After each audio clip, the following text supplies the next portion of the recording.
بعضې اقتصادي مشکلات ول چې واقعا سړی جګرخونی شي او اقتصادي مشکلات مې ډېر سخت زیات ول او سپورټ مې نه و دومره په هغه وخت کې ډېر وړوکی وم چې خپل پلار مې د لاسه ورکړو ما ته یې کنځل وکړ هغه زه ښکته شوم یو وار مې کړی زه خپله هم پسته خفه وم هغه لږ وغورځېدو ته پوهېږې د چمن د خولې نه تر بګرامیو پورې زه په پښو راغلی یم سلامونه زیرک صاحب تاسو ته ستاسو د کمرې ټول لیدونکو اورېدونکو ته استاد احمد غني زازا یم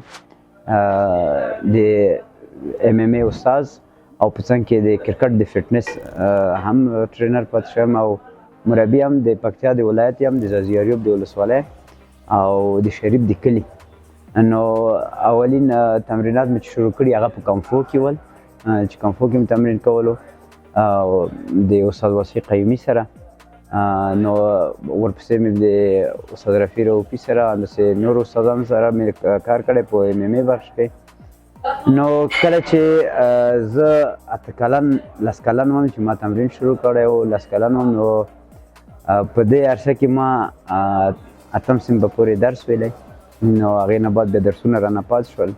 بعضې اقتصادي مشکلات ول چې واقعا سړی جګرخونی شي او اقتصادي مشکلات مې ډېر سخت زیات ول او سپورټ مې نه و دومره په هغه وخت کې ډېر وړوکی وم چې خپل پلار مې د لاسه ورکړو ورکشاپ کې وم منایز د مستري وم بیا مې هغې څنګ کې ورزش کول ورزش همدا وخت و چې خدای پاک ما ته یو داسې وخت راکړو چې هغه د استادۍ تر پوړه ورسېدم مسابقې مې ونه شوې کولی دې دپاره چې اقتصادي مشکلات ول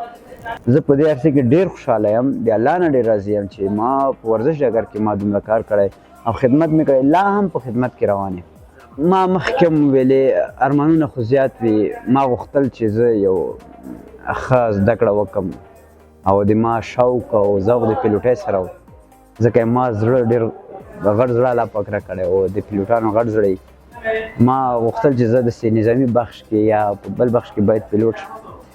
ولې هغه اقتصاد را سره یاري ونه کړه چې زه زده کړې ډېرې وکړم خو بیا الله پاک یو بله داسې لاره راکړې چې هغه ورزش ډګر و نو اوس زه خپله هم د الله نه ډېر راضي یم چې ما د ورزش په ډګر کې دومره پرمختګ کړی دی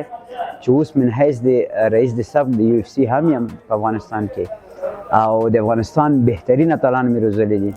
په ام ام ای بخش کې او د افغانستان بهترین اتلان را سره کار کوي د فټنس په برخه کې د کرکټ نو زه د الله نه راضي یم په خپل مسلک کې فعلا